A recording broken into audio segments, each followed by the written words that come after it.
Hello and welcome to another Webinar Wednesday. Today we're going to be giving you an update on Q4 and talking about all the different things that are going on with Amazon and what's happening on the ground in India. And we're also going to be having just like sort of a team chat. Marg and Kevin, how are you doing today? I'm very well, very happy to be here. Looking forward to Q4 actually and making lots of money. Hopefully. Hi, Megla. Yeah, a lot of things going on. Busy as usual, and it's been a nice week actually because hasn't it been fantastic to see some of the memories coming back onto the posts? Oh my gosh, yes, that has been so amazing. Even Addie's turned into a superstar now. I believe things gone viral. That's fantastic. Yeah, that's so funny. I posted the video on LinkedIn and it's got over 4,500 views now. And usually our videos get a couple of hundred views on LinkedIn. So that's very exciting. Fantastic. That's cool. Okay, so we've got a lot of different topics that we need to cover and we're going to keep it within an hour. But before we get started, we just want to remind everyone that Shopify Mastery Workshop starts this week. If you haven't heard about this workshop, let me just give you a quick overview. This is a 4-week workshop where Nicole Whitlock, our instructor, who's a Shopify expert from the US, she will be walking you through the entire process of setting up your own Shopify store. So this is a follow along step-by-step workshop where you can set up your Shopify store while you're part of that workshop. And by the end of the second session, our objective is to have your Shopify shop or website set up. So this is a very, very unique kind of workshop. It's not just, blah, blah, blah theory. It's practical. It's actually, Nicole will give you the steps, do this, do that, do this, and you will be able to follow along and set up your own store. So very interesting. And of course, we also have our Telegram group that you can join in. So we do one session and then we have a gap of a week. You can practice whatever has been taught at the workshop. If you have any questions, you can come back in the Telegram group and ask Nicole any questions that you might have. So definitely check it out at theasianseller.com/Shopify-workshop. And we start this weekend. So if you're in the US, it's Friday evening. If you're in Asia or Australia, it's Saturday morning. So and it's and I think Nicole, and it's a fabulous opportunity too, isn't it? For people who maybe been thinking about Shopify for a long time, but sort of haven't, sort of either had the time or the inclination, or maybe they just didn't want to do it alone. Now you've got the opportunity of doing it, in a team sort of environment where you will be, encouraged to sort of get things working and have a successful Shopify store by the end of it. Yeah, and I think Nicole is so good at it. I mean, she lives and breathes Shopify. She knows it backwards. And I didn't realise there were quite so many steps. I mean, to try and do it on your own after going through what we're going to be talking about with Nicole for 4 weeks, I wouldn't like to try and tackle it alone. I think having her expertise would just get you set up so quickly. I think I'd spend weeks trying to work out what I needed to get everything right and in the right process. So I think it's a perfect opportunity for anyone who wants to move into Shopify. And it's a good time too, isn't it? I mean, there's still time to get into the Q4. If you've got stock in Amazon already or in a 3PL, I mean, it's once you've set the account up, which is going to have that done by week 2, so you could be live, for December. So, and December doesn't really get busy until December. So, where you still got time to get your Christmas, pick up some sales. So, and then you've got another sales channel to sort of bring in some cash, hopefully. Exactly. And also for Shopify, it's really important that you drive traffic to your store. It's not just enough to set up your website and let it be. And, people won't just come to your website just because you've set it up. So you have to drive traffic. And Nicole is going to be covering all of that as well. So we've got Instagram ads, Facebook ads, and sort of just an overview of how you can drive traffic to your store.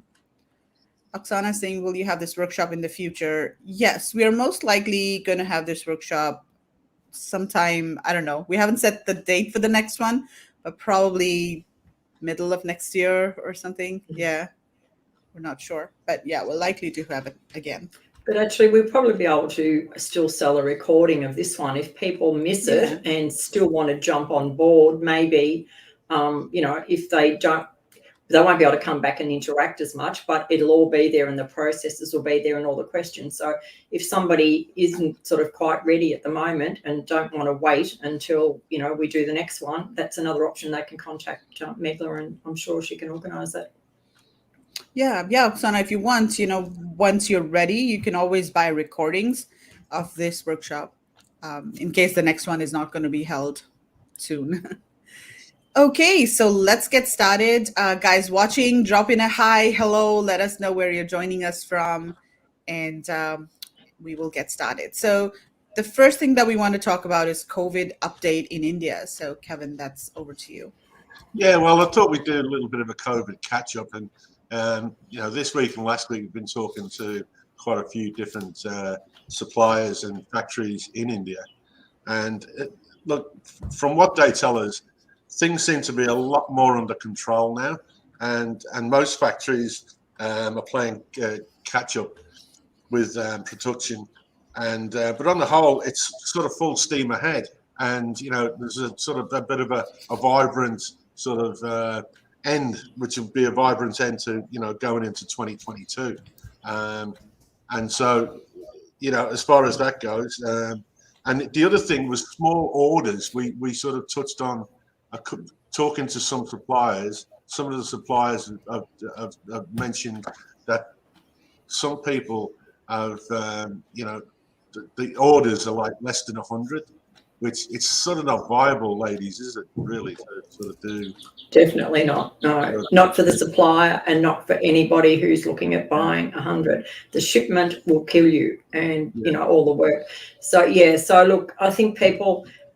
you really need to, if you're going into this one, I'll say it 100 times, it is a business. It's not a hobby. You can't just play around with 100 products.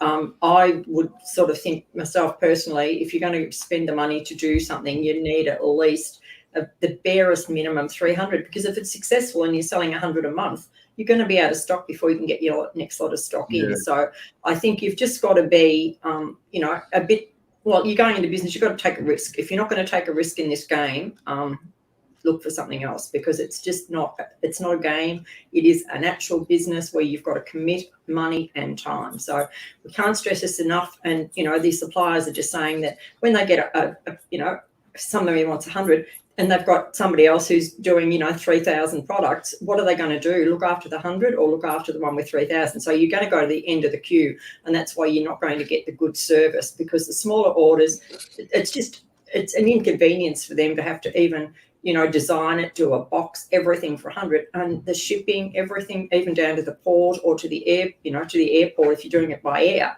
they've got to pay to get it there. So they're going to have to charge you for all that. So your product is going to blow out in a cost as well.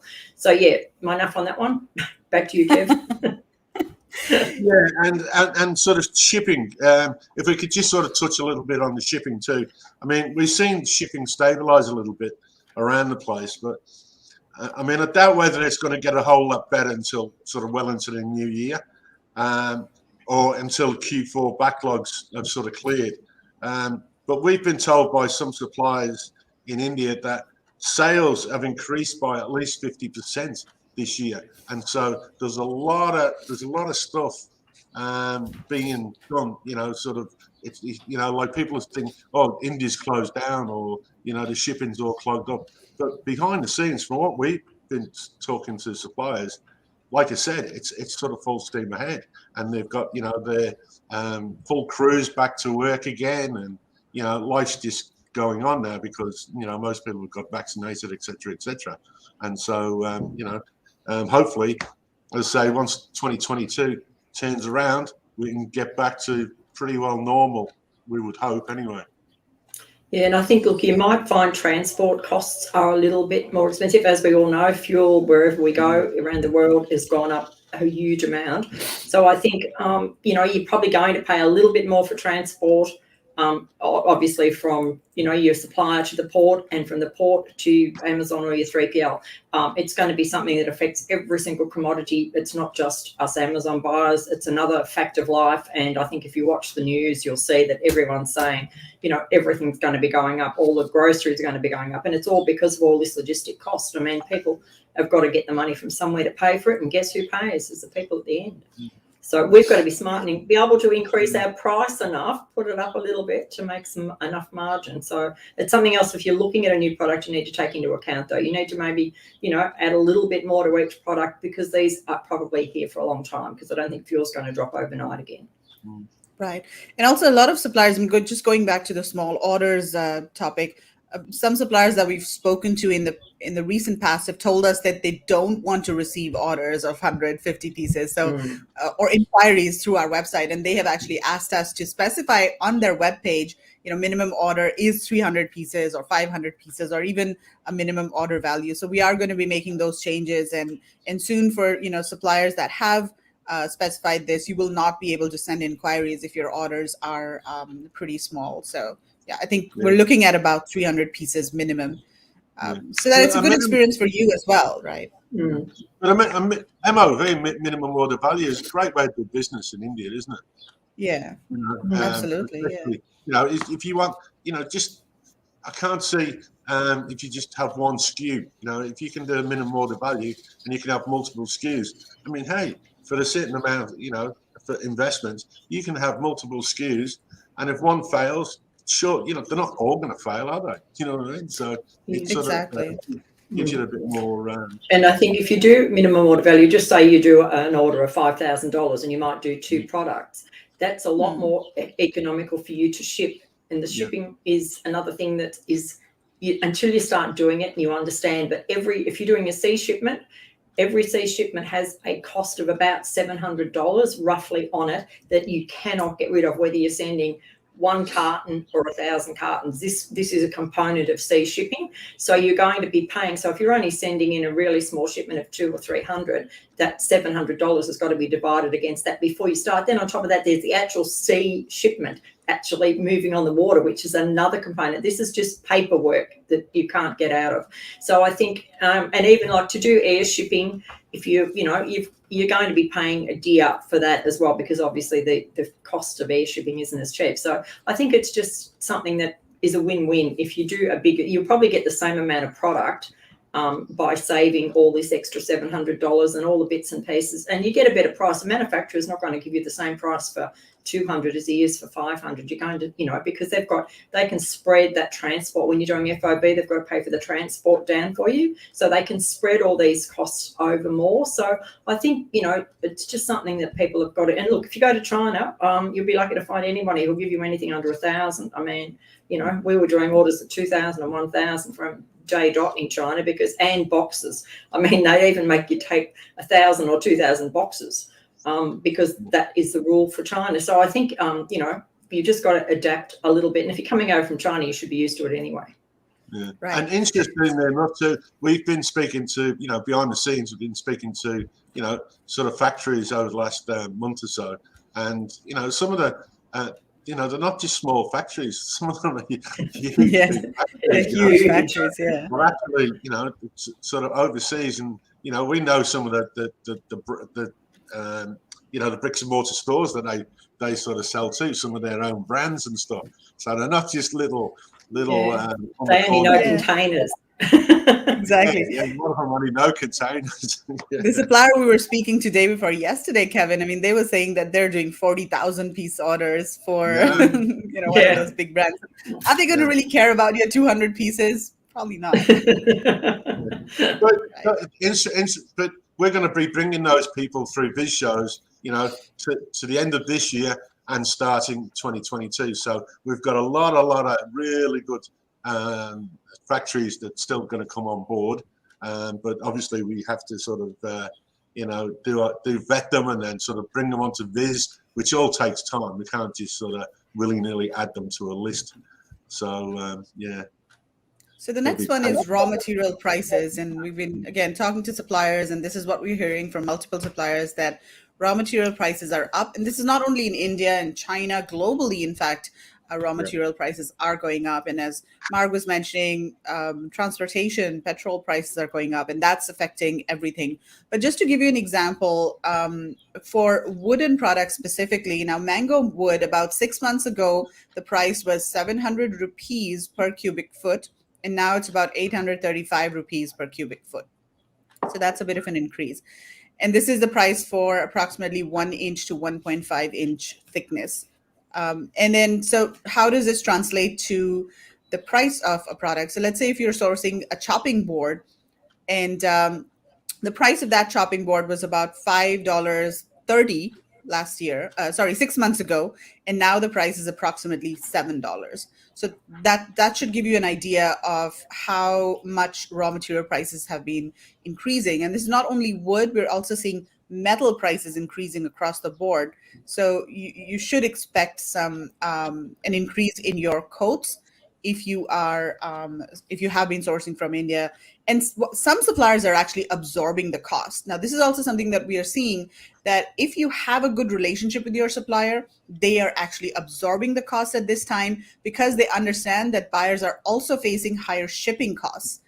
And so that's why we keep talking about building a relationship with your supplier. This is why it's important, because these are the times when you can bank on that relationship and leverage that relationship that you have with your supplier. So they are absorbing the cost, and they're waiting to see if shipping prices go down. Then they might increase their prices a little bit for their buyers. Some suppliers are also holding stock for their buyers because of high shipping costs. Buyers are not able to ship their products out of India, so they are not picking up their goods, and suppliers are actually storing these products at their warehouses. Again, they would not do this for any buyer. They'd only do this for buyers that have a good relationship, that they have a good relationship with. Anything else to add on raw materials, Mark, Kevin? No, I think metal too. I was speaking to my supplier actually last night, and he said that metal has gone up as well, and they're trying to absorb it on a lot of current orders. They haven't increased many of the current orders, but obviously if people are starting new quotes, it will, start to reflect, and I'd say down the track it'll reflect for all of us. But they're at the moment saying, well, we know that shipping's killing everyone, and they don't want to lose their customers. They want to see us grow over time, so they're prepared to carry that cost for a little while till things sort themselves out. So we're very lucky with all that. I think India's pretty good with that. But I mean, it's not just India; it's the whole world in general. So I mean, inflation is going to catch up to the whole world in a lot of different things. And I mean, like you said before, fuel. Once fuel starts going up, everything sort of starts going up, doesn't it? Exactly. And everyone's in the same boat, right? I mean, that's the other thing to keep in mind, that it's not that it's only you. Even your competitors are facing the same issue. So ultimately, at some point, you will have to increase prices, and so will your competitors. Okay, next, Delhi Fair update. So a few people have asked us if they should travel to Delhi for the fair this time. Now, Delhi Fair is being hosted in person in October. It's, I think, 28th to the 31st of October. Those are the dates. But of course, the fair is going to be much, much smaller than it usually is. We've been talking to suppliers, to the council itself, and they're telling us that companies that have a permanent stall in the venue, they have to be there. They have to exhibit because that's part of their contract. But other than those companies, there aren't too many other companies that are participating. In fact, we've talked to so many of our VIS suppliers, and most of them are not participating unless they have a permanent booth over there. And they're not expecting too many overseas buyers to attend the show. There might be some buyers from the US specifically, or maybe the Middle East, that come to visit the show. But of course, there's nobody traveling from Australia, that's for sure.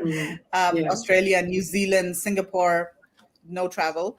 UK is also very tough because now there's a quarantine requirement if you're coming in from the UK, and the rules keep changing every week. So we don't know what the rules will be next week. Too risky, I think. You could get halfway there on the plane and then find you're in 21 days quarantine and you miss the show anyway.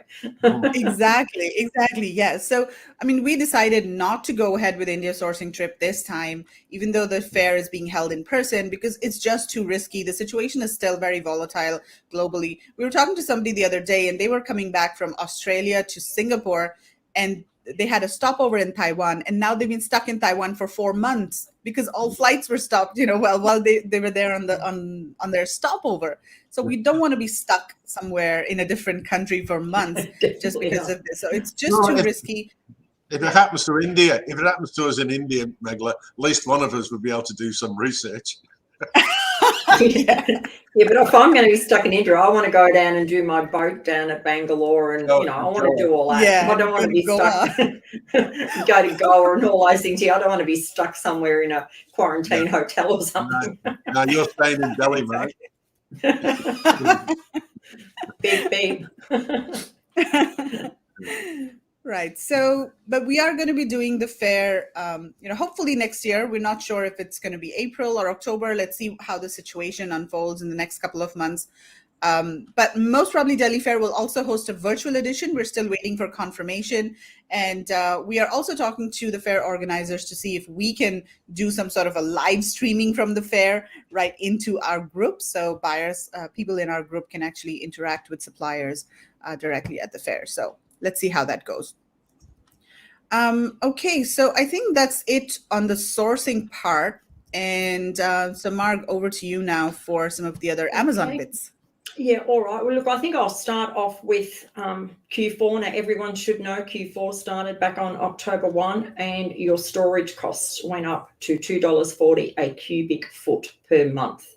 So I've been reading in a lot of the groups where people are getting caught, and people have gone silly and gone, oh, I can put in 1,000 items because I'm new, and they're putting in 1,000 items. Now, that is not only going to cost you a fortune, because $2.40 a cubic foot isn't, and for 3 months, so it's really $7.50 a product if you don't sell what's in there.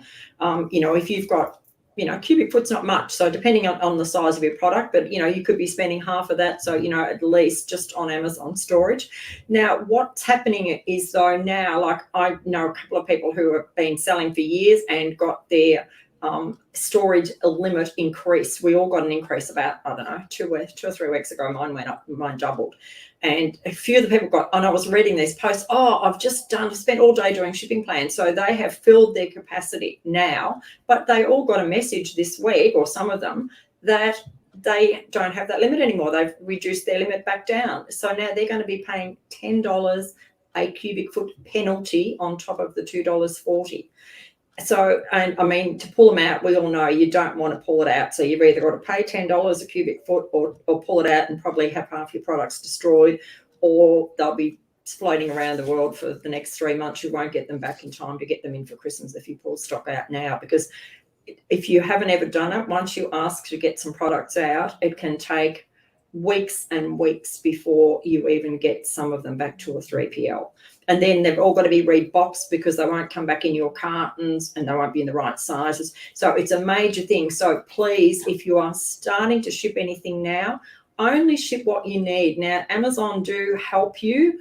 If you go into inventory planning, and then it's called restock inventory tab. And it will tell you, put in this amount of this product on about, the 20th of October. It might say put in something today, then put something else in and put 20 or 40 in. So if you look at that, and it'll tell you how many days supply you've got as well going on your previous month's sales. So you've got to sit down and study this. Don't just believe what Amazon tell you. I don't put in as much as they say because, of course, I'm paying $2.40 a cubic foot, so I'm very tight. I don't want to give Jeff any more money than I have to. So at the moment, I'm only leaving 30 days to 40 days stock in advance in. And as they sell down, I'm doing every week shipping plans and sending in smaller quantities of whatever I need to top up. As it gets closer to Black Friday, I will top that up a bit higher. So I've got a little bit more stock there, but you've just got to look at what's selling. And if something, sells more, you just put more in. And it's a bit of a game and it's a bit of work, but you can't afford to just have stock sitting in Amazon and not selling, because it's just dead money. So you don't want to put in too much and have it sitting there and just paying storage on top of it. So please go and have a look at the report. And also, if you're new, if you put, say, 1,000 items in, and after there's no real rhyme or reason, but after about 3 or 4 months, they start to give you what they call an IPI score, which is an index of how quickly you're selling, your turnover rate, everything else. And then they'll give you a storage limit. And I have seen people that go from 1,000 items down to 70 or 80, because if your products are really slow sellers, they will give you a really slow thing. So once again, you've got to pull it out and you've got penalty, because once you're over that limit, it's a penalty. So even after Q4, this applies all year now. And I've seen it happen to quite a few people who, when you're new, you just think, I'll ship everything in, it's cheaper, but you don't know how it's going to sell. Look, you might, if you've got a winning product, great, but like it's a bit of a gamble to think you're going to sell 1,000 products in, sort of 3 or 4 months when you're new. There's a lot of work involved. So I think 3PL first, and just drip feed enough in. And then like when it comes to December, I'm going to talk about the dates, but you're better off then building up. So you've just got your maximum stock in there for all of December when you're going to be selling the most. So you don't want to run out, but you don't need it in there now because you're not selling that much. I mean, I don't know too many people who whose products are going up, but I was just actually in brand analytics, and I seen the biggest sale this year for home improvements at the moment is Christmas trees. And the 6th biggest one was Christmas decorations. So funnily enough, if you've got Christmas trees, Christmas decorations, you probably need to have a bit more in there because they're starting to be the popular sales items this month. So, and that's another thing you can see what you're selling, go into brand analytics and see in general how it's selling. So you can forecast what's happening. So there's a few ways you can do that. So I think that sort of is something can save you a lot of money. Otherwise, you're just burning money that you don't need to. And look, even in December, people say you can't get stock in. I've been loading into Amazon, I don't know, this is my 5th year, I think, and I've always put stuff in first week of December, middle of December, because January is busy, so I make sure I've got enough in then. As it sells, I just keep putting it in, and it might take a little bit longer, but, I've never been sent away and told I can't put it in. So, that's... So we got a question. We got a question from Anja. Hi, Mark, the $10 instead of $2.4 is a penalty because Amazon just mentioned to me there's no penalty. My storage limit went down while my shipping was on the way, so I'm over limit now. Oh, I don't know about that because it's quite clearly spelled out everywhere that it's a $10, and I know people that have been billed it. So it's actually $10 plus the $2.40. So the $2.40 is your charge, and then the $10 is a penalty for being over the limit.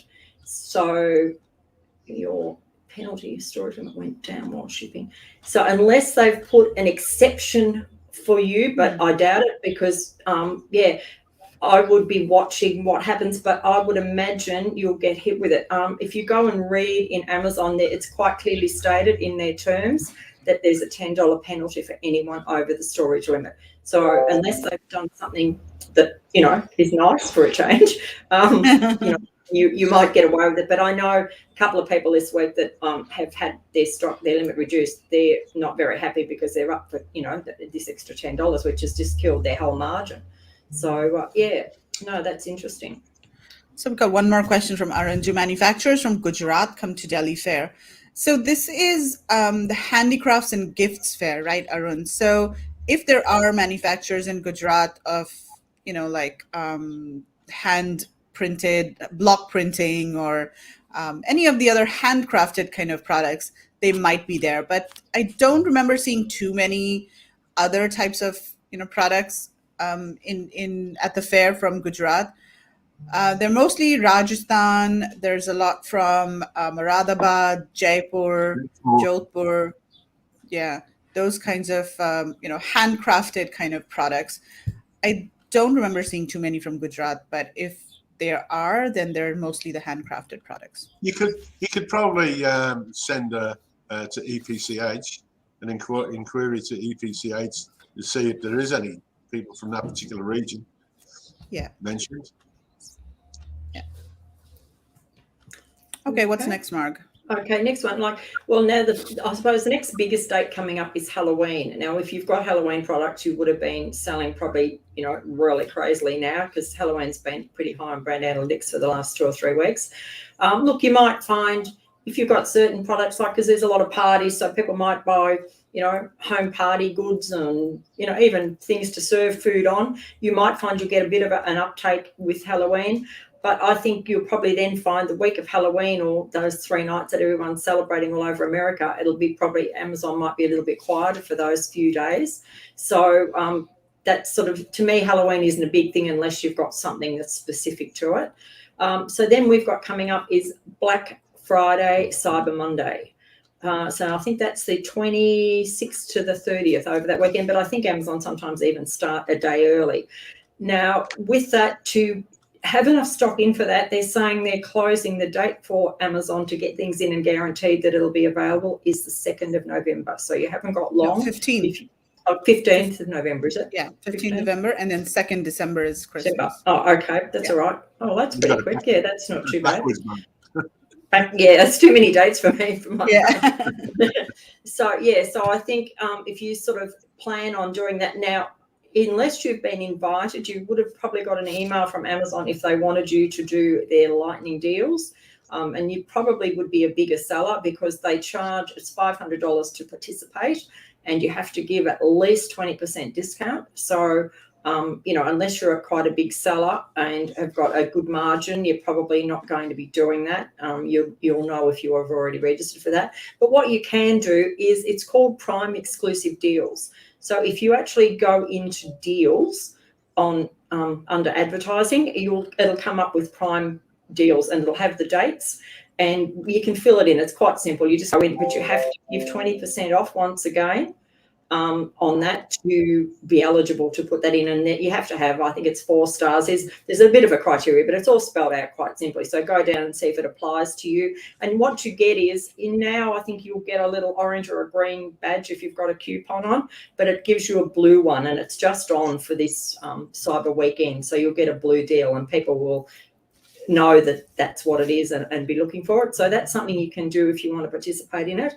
Other than that, you can either just leave your old coupons. If you've got a 5 or 10% discount on, you can leave those on because once again, you'll stand out on the page more than if you've got nothing. But look, you've also got to watch PPC because there's a million clickers running around Amazon all looking for everything for nothing.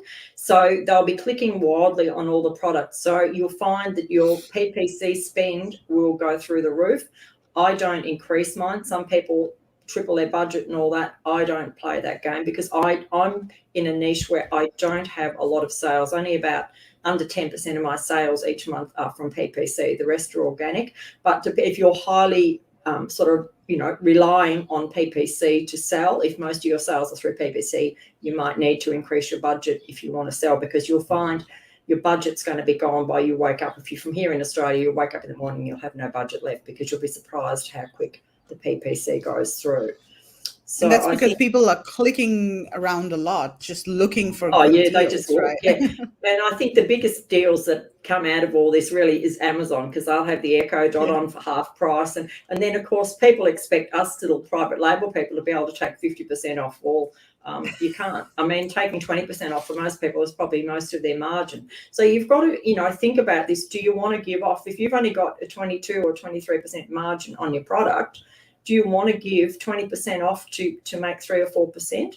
So it's something that you've got to, make a bit of a decision on. Do you think it's worthwhile? I know it'll increase your ranking, but it's okay increasing your ranking, but you've got to then continue those sales to keep that ranking forever. So, it's not something you can just go, I'm going to rank on page 1 today and I'll spend all this money.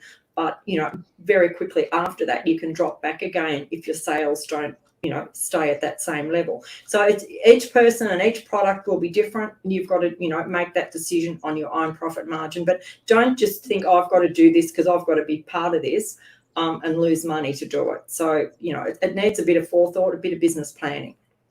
Even if you don't do all of these deals and all, you do get an increase in sales because there's so much traffic coming in. Lots of traffic. Anyways, yeah. Right? Look, I'd say, I don't know, we probably got 10 or 20% extra last year, but I don't spend, I leave my budget where it is. I quite often put my bids down so it'll last longer during the day because everyone starts running out of money. So then by the end of the day, you're still, showing if you've got low clicks. So that's a way of doing it.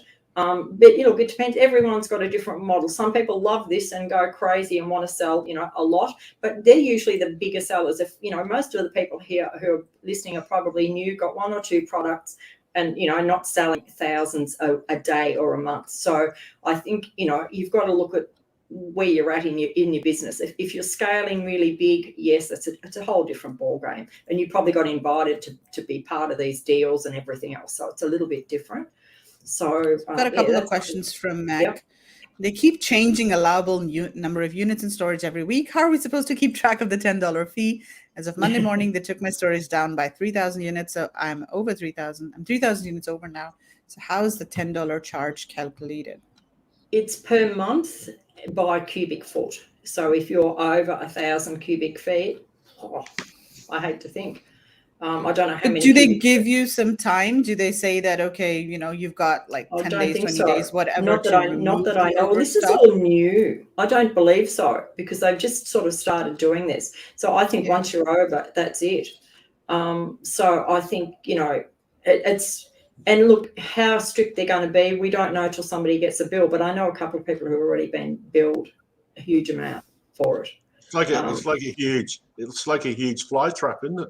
It is, yeah. Well, it is, reel you in, and that's why I am so poor. Like I'm only using half my allowance at the moment, just in case, because I figure I'll wake up one Monday morning and it'll be me that they'll have halved my limit on, and they're not going to catch me. I'm pretty determined that I'm not giving them anything I don't have to. So I'm prepared to do more shipping plans and monitor my stock virtually daily, and then keep drip feeding, because it doesn't really cost you any more to send in one pallet than 5 pallets, because it's not that you get a discount for bulk.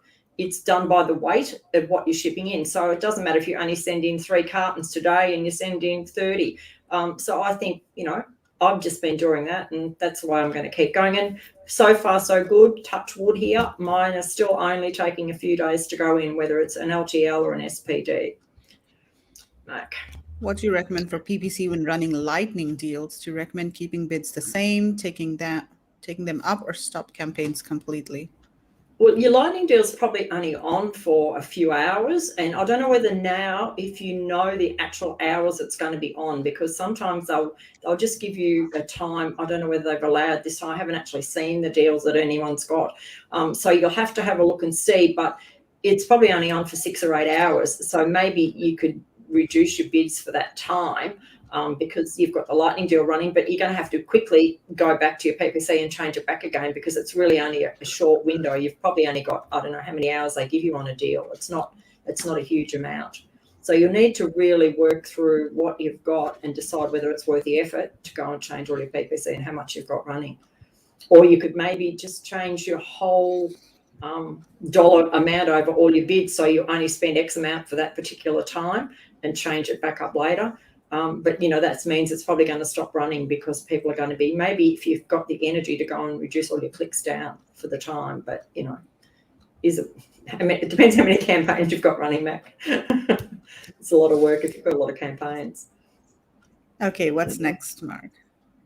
Okay, so now next one is Christmas. So look, I find, unless you're selling like Christmas decoration type things, Christmas doesn't really take off until after the, I suppose, Cyber weekend or Thanksgiving weekend. So about December the 2nd to the 20th is when it just gets busier, and I find it's sort of, I don't know, everyone leaves it till the last minute, and about the 18th to the 22nd of December is when you'll do a real lot of sales. So now you've got to have that stock in by the 2nd of December. Now they keep changing that date too. Was it the 11th, I think, and now it's back to the 2nd.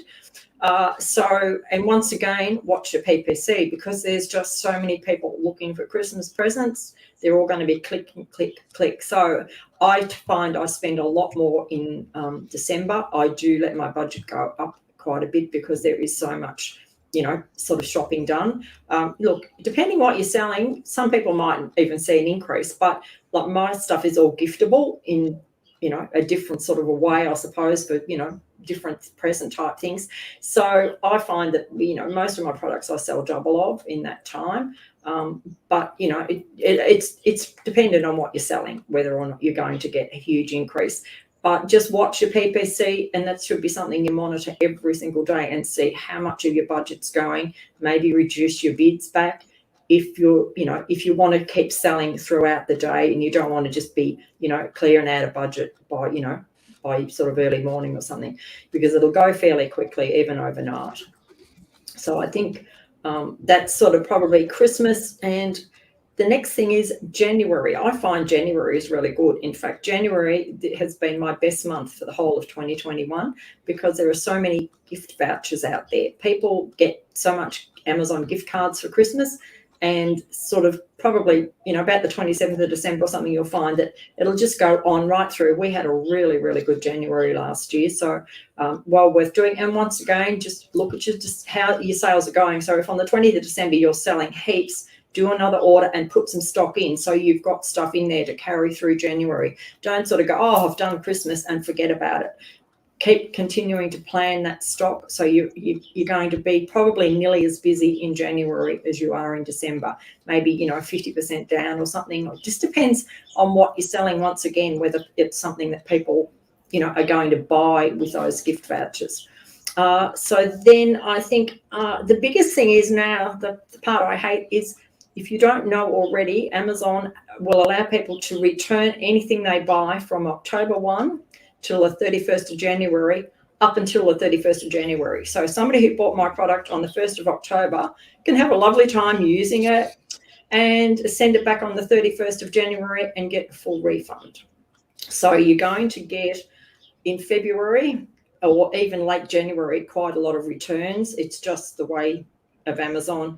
You've got to learn to live with that, but it is the busiest time for returns. So that's just something that's a fact of doing business, and it's probably the same in retail. I mean, if you go over to the stores after Christmas, I know everyone's taken back all the stuff that Auntie gave them that they don't like or whatever. So, it's a similar thing. So, do you reckon a lot of people in the US or around the world sort of comes to Christmas and they're looking for a table, knives and forks, great plates, Yep.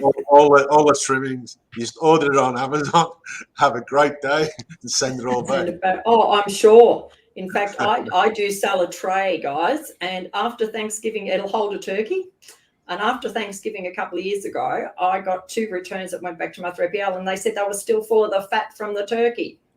They didn't even wash them. They just sent them back in.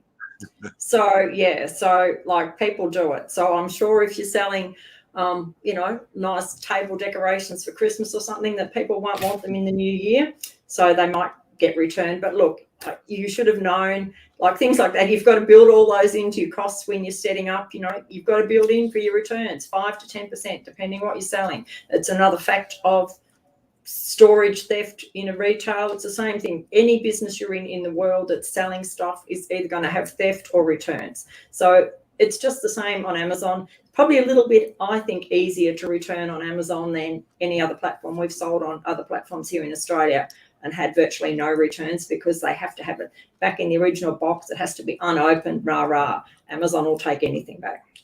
Even not your product, they'll take it back and give them back their money. So, you can put a brick in a box and still get your money back. So, but that's sort of, I think, with returns. So that's probably the biggest disadvantage this year. Now, I think what you should be doing also with all this happening is thinking about, what are you going to do for next year? Are you going to develop new products? So now we've got, I think India has Diwali. Is that the 4th of November, Megla? You're probably yes, 4th of November. So, which is like a festive, is it 1 or 2 days they're closed? They're closed for a couple of days, aren't they? Yeah, a couple of days. Sometimes in some areas, workers go back to their hometowns and they're out for a couple of weeks, but the actual official holiday is just 1 day, but then some factories are closed for maybe a couple of days. Yeah, so after that, I think most of the manufacturers will have shipped anything that's going to be shipped for Christmas. So it's a little bit, I suppose, quieter for them. So if you want to develop a new product for next year, don't wait and think, in January, I'll start a new product. Because by the time, if you're doing something of your own design, it's going to have to be drawn up. You're going to have to, get your samples done and then get it made. You're talking 6 months while you get that live. So you're not going to be live until July. A good time to go live, I think, depending what you're selling once again, but people are doing things around, if you're in the home decor stuff, it's summer over there, May, June, July, August, people are starting to do things and make their house look nicer and all that stuff and spending more money because it's sort of, things are parties and all that. So I think it's a good time now to start working with a supplier while he's not so busy getting your, product designed or, your orders organized for next year. So you've got stock coming, again too. So, look at what stock you've got now. Forecast, I've already got an order that I placed nearly 2 months ago now. So I've got stock to go forward. So I've actually spoke to my supplier last night and I said to him, I want it to leave your factory no later than the 15th of Jan. So I've got stock to carry me on for next year.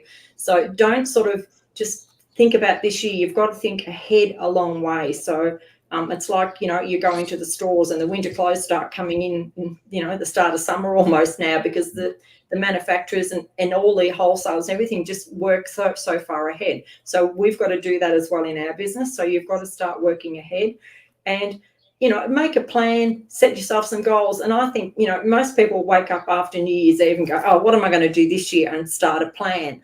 But I think it's a good idea to start thinking, especially with new products now, and thinking about what stock you're going to carry, and over the Christmas break, you can probably sit down and think, do I want to carry all my stock again? Do I want new products? What am I going to do?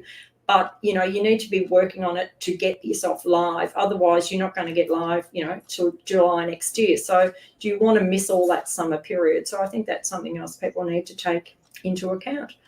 I think that's about all I've got to say, unless you want to. And guys, if you have any questions, type them in the comments. Let us know if you have any questions about sourcing from India, Q4, anything at all. Do you also want to quickly talk about, posts and video ads and A+ content, and what sort of you have done to prepare for Q4, and what advice do you have for others? Well, look, I think I keep harping on it. Trademark. If you are selling on Amazon now and you don't bother to do your trademark to get your brand registry, you can't go and look in brand analytics like I was just telling you to. You can't see what's happening in there. You can't do, a lot of the PPC now requires brand analytics. You can't run so many different features that they've got. And it keeps changing virtually weekly. They're adding more things. And there's different videos that you need brand registry for now that you can do. Posts. Now, I've started doing posts about, a month ago, and I'm finding that is going really well. It's free. It takes very little time, because all you have to do is upload an image, a quick quote, something about, a purpose that people might need your product for or what it solves, and click in. And you can actually put more than one product in there. So you can put through the product that you're talking about and a couple more as well. And it'll just show when this post comes up. And I actually, by mistake, I have 2 brands. And the other day I was clicking, and funnily enough, 2 brands sit up the top, and you just go create. And I went create, and I uploaded an image, and I went, oh no, I'm in the wrong brand. But there's no delete button. So I had to submit it. So I finished it, submitted it, and they've approved it. So I went, oh, thank you. Mm-hmm. So now I can cross-sell. So I've been busy copying each lot of posts from each brand into each other. So now I've got double my posts, and they're quite happily leaving them there. And once they're in, there doesn't seem to be a delete. So they're there forever. So I'm very happy about that. So I think it's something, and it's so quick. You can do them in, 5 or 10 minutes. And it doesn't have to be a photo of your product. You can be, I don't know, something about it. They won't let you use white background. It has to be more like a lifestyle shot. So, if you can find somebody at a party or something, if you're selling, something to do with, a plate to serve at a party. It doesn't have to be, you can just have people partying. It doesn't have to be just your product in the images. So, you can add a bit of difference to your sort of thing. And it actually sits in your storefront. You can go into your storefront and sits behind posts. But what's happening with mine, once you get 10 posts up and running, when I open my brand or any of my products, actually, if I click onto one of my products, across down near the bottom, just above the reviews, becomes, I think it's called products by this brand or something, and every post will come across. So I've got 20 of them, and you can just scroll through them all, and it shows all my products. And you can add 2 or 3 products. So with most of mine, I haven't just put one product. I've put 2 or 3 on each one. So it's all free advertising. I don't have to pay for this. If I have to pay for PPC, it's costing me how much a click, where I can do the same thing with this for nothing. Don't know what they're going to do. It's supposed to be in beta for 2 months. So what's going to happen, I think it's the 1st of November, the beta's over. So whether these posts are going to continue on the bottom of your listing, I don't know. But I'm finding at the moment that's really, really good. And my sales seem to have increased. And I'm, you can't tell because you can't really see what turns into a sale. You can see how many clicks and how many impressions you get, but you can't see how many sales you get. So I think they're really good. But also just having that best piece of real estate, your A+ content and your storefront. It's free sales. And I think a lot of people now have been saying, we were listening to someone the other day and they were saying that don't have as much content in writing in your A+ content, have a lot more images. So don't just have all a lot of writing, just have lots of images that people can click through and see your product in different light. So I think if people sort of put a little bit more time into that, and I think if you're starting off now, don't think, oh, I just want to get my product live and throw your product up and worry about it all later.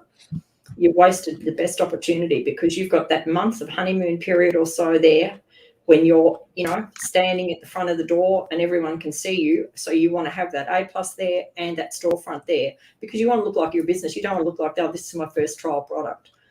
It's not going to, win the customers over. So I think spend a bit of time and even hold your product back for a few days and get it finished. It doesn't take that long. It takes a little bit to get approved. I don't know, the approval rate got up to a couple of weeks. I don't know whether it's slowed down. I haven't done anything for a while with a new A+. So I'm about to find out I've got a new product that I've got to do it on this week. So I'll know in a week. I'll update you. Okay. Mark, didn't you also change the structure of your bullets? But from someone give you a great tip about. Yeah, well, actually, yes. Look, we actually did the Titan Challenge. I don't know, 2 or 3 weeks ago. Megalyn, was it about 3 weeks ago? I think. 3 weeks. And out of that came really the most important thing in your bullet point. The first point of your bullet point should not be, my product is made of and it's this big. It should be more like, the need for the person or what problem it's going to solve. It should be the top part of each bullet. So, or a benefit. So I think I actually sat down and went through most of my bullets, and I didn't knock all the bullet out. All I did was bring some of the bottom lines where I had the benefit at the end. I brought it to the top and put the, what it's made of or that type of thing down a little bit in the bullet point. And so I think if you just spend a bit of time, think about that. Think when people are glancing, that very first whole sentence, you want to be honing in on your benefit. And I did that in my posts too. What I was doing was that same bit of information of putting in the benefit of the product each time. So just trying to think of another line, like I sell a lot of home decor stuff. So it's like, be the best host at the next party with these great, whatever, and things like that. So I think if you do that and do the same in your bullets, it might just, Titan's got a lot of people that are selling their businesses for millions of dollars. So I prefer to listen to them because they've been very successful with a lot of their students sort of selling their businesses for very good prices. So I figure that all those tips might be worth listening to, and look, you've just got, don't go and completely take every keyword out though. Just, and don't go randomly and change your title, your bullets and your back end all in one go. Do it bit by bit, but just be, don't take out your keywords because a lot of those won't be keywords. So just don't take them all out at the same time because then you could drop in ranking. So you've got to do it a bit slowly, but and think about what you're drawing. Think about those main keywords that are still there. Okay, so we've got one question. Can you recommend a sourcing agent in India? And what I'm going to do is I'm just going to share screen and show you our website, indiasourcing.net. And this is where you can actually find sourcing service providers. So once you go to indiasourcing.net, at the top of the page, you'll see these tabs, and services is one. So you'll see all the different types of services that are available in India. So we've got sourcing agencies, packaging, inspection, legal, logistics, listings, videography, 3PL, payments, tech pack, trademarks. So if you go into the sourcing agencies tab over here, we have 3 sourcing agencies that we recommend, and you can contact these sourcing agencies directly from this website. So we've got Subsource, we've got Panoramic, and then we've got Veritas Sourcing. These are 3 vetted service providers, vetted agencies. Many people in our community have actually worked with them, and they are reliable, trustworthy. We know how they work. We know people who have worked with them directly, so you can confidently work with them. And once you click through, you'll see a bit of an introduction to the company. You'll also be able to see a little bit of information about the founders, about the team over there. Kumud Marwa over here, she's a wood products expert. So if you are looking for wood products, Subsource is a great agency for that. Kumud has over 20 years of experience in hard goods and handicrafts, and specifically wooden products. So she's a great resource. And then all you need to do is fill in this form over here with your details. What are you looking to source, product specifications, upload any files if you have them, any packaging requirements, quantity of first order, destination country, and then submit it. That's it. And then the sourcing agency will get back to you directly. They will email you on your email, at your email address directly, to start the conversation and help source for you. So yeah, that's a quick tip. Hazel, hope that's helpful. Check out the website. And Megla, just all three the sourcing agencies do differ in the products that they can get for you. I mean, like say Josh, he can get a lot of engineering type sort of products. Yes. You can also Josh, do. Yeah, go on. Sorry. Yeah, so Josh has a couple of different agencies actually. There's one agency where he really helps the bigger companies and the more of the high tech companies who want to move from China or Taiwan to India. So that's probably not very relevant for Amazon sellers, but he does do all of that. So in case you know anybody who wants to move, from China to India and they're a larger company, then Josh is the person for that. And he does a lot of the engineering kind of products, machined metal, for example, or auto parts, or any of those kind of industrial products. And then Josh has another sourcing agency that does the handicrafts and textiles and all of those regular products. Subsource, they're really good. They're based in Mumbai, and they also have offices in Delhi and representatives in Tirupur. So they're very good in textiles and apparel, because that's their expertise. The core expertise of the founder is textiles. And then they're also really good with wooden products, metal products, and all sorts of things. Then Panoramic Sourcing is based in Delhi, and they are really good with all of the handicraft kind of products that are available in the north, so metal, wood, and they're also really good with furnishings. So if you're looking for, pillow covers, organic bed sheets, bed covers, those kinds of things, they have a really good supplier base. And we actually did a Viz show with one of their suppliers, and they had a huge range of furnishings and really, really beautiful products. So if you're looking for home furnishings, then Panoramic Sourcing is the sourcing agency to go with. I'm just going to go back. I just noticed on Mac's question, he's got or completely stop my campaigns. I would never completely stop your PPC campaigns. Take your bid down even to 5 cents, but if you turn them off completely, you could find that it'll really affect your whole sales. So it's not advisable. And I mean, listen to Ritu with her PPC, and she tells you don't completely just turn everything off, bang. So I would definitely not do that. And regarding this $10, I'll try and find, I'm pretty sure I've even done a post on this already, but what I'll do is I'll find some information and I'll put it into the Facebook group, guys. So look out for that later on today. I'm sure there's some information. I'm pretty sure I did it in a Monday Musings, but I'll go back and find it because I know it was announced not that long ago. Maybe we can get Ritu to come and do an extra PPC, extra holiday PPC tip. Yeah, I think that's a great idea. Yeah, we should probably do that, Kevin. We might see if we can get her on. Yeah, no, that'd be good because, I mean, she's much better than I'm only telling people what I've been told by other people. So it'd be good to get it from the expert herself. Yeah. Okay, so let's start wrapping up here. Any last questions from guys watching? Type them in the comments. Let us know if you have any questions about Q4, planning for next year, sourcing from India, anything shipping. Right. Did you go over gift cards to like January sales and stuff? Yeah, we did. We talked about gift cards. Yeah, so there's lots. There'll be that'll make the sales busy. Yep, we talked about that. Yeah, that's okay. Yeah, I'm just kind of seeing if there's anything Kevin? On my list. Kevin is busy taking notes. At the bottom of my checklist, that's all. I think we've covered everything on our list. That's for sure. Okay. Yeah. Hi, Mark. Sorry, I mixed things up. They reduced my restock limit, but storage limit.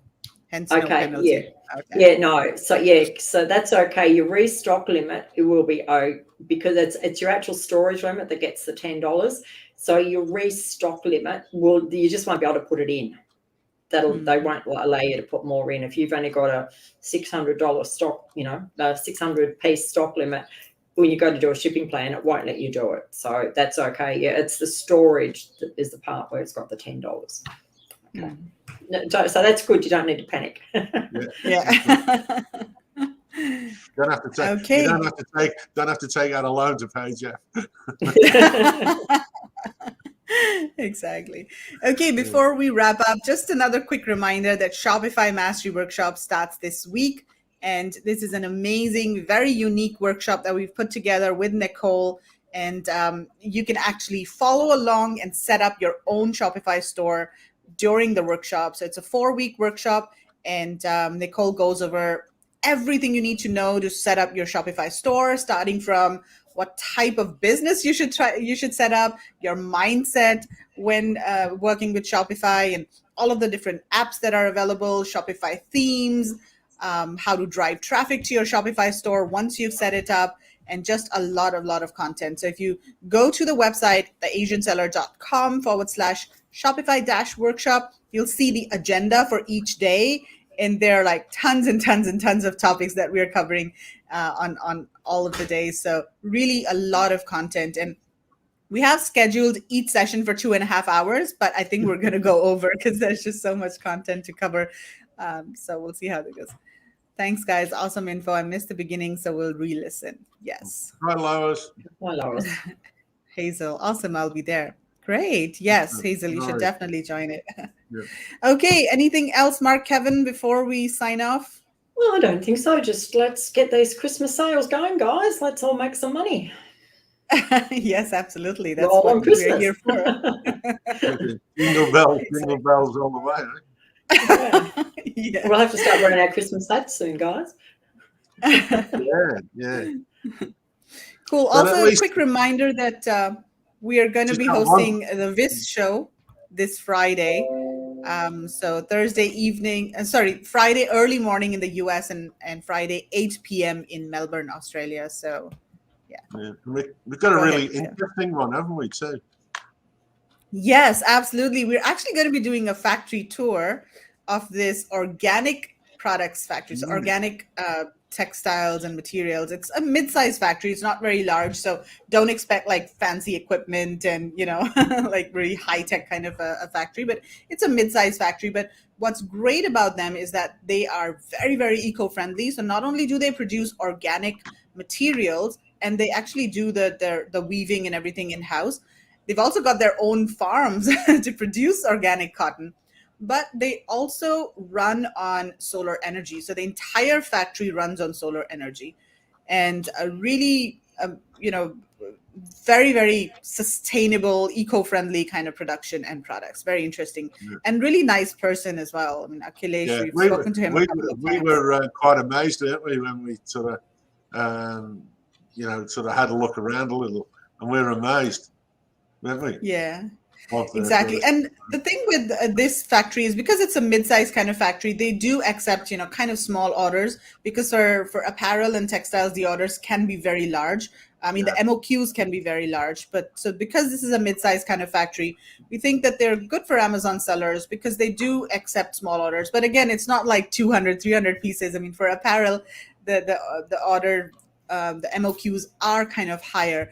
But still, their MOQs are lower than, if you go to a really big factory that is, super automated, and they have their own, vertically integrated kind of factories. So, yeah, this is a good fit for Amazon sellers for sure. Okay. Kevin, you were saying something. I cut you off. Sorry. Yeah, it was just a spontaneous thing I was going to say, but it was around about that. So that's okay. Yeah. Okay. And then the other supplier that we have on Viz is Verma Overseas. And this is the marble artisan that we had featured in the previous Viz show. And he is coming back to show us some of the products that he has in stock. And this was an order that he had done for a larger buyer and they did not pick up the stock for some reason. It was most probably COVID, or at that time a lot of these retailers did not pick up their stock. So he has this in stock, and he's going to show what he has. He's put together like a PPT with the product images and also the exact number of pieces that he has for each design. And he's also going to be showing some of them on screen, so you can actually pick up these products immediately, get your packaging done. And packaging can be very simple, just with a sticker, doesn't have to be too fancy. And you can actually buy these products from him. They're ready to go. Probably not for Q4. It's too late to source anything for Q4. But if you're looking for, next year, or but even if you can get in for January. January, I was going to say because like if you get onto him really quickly and it can get them packaged, you might, if you get it to leave by the middle of November, so you've got 3 or 4 weeks, you should get in for early January. And look, you can jump in there and you might pick up a lot of good sales as well, because I think most of it will be too heavy because it's marble to actually air freight. It'll nearly all need to be sea freight, I would imagine. If it's a small shipment, because some of the products are small. I think those. Yeah, it just depends really on what you choose. You'll have to do your sort of due diligence and just see whether it's going to be airship weight, because it's done on volumetric weight and all that. So it's a bit complicated. You need to really do a workout with Shemiska on the best way to do that, I think. Yeah.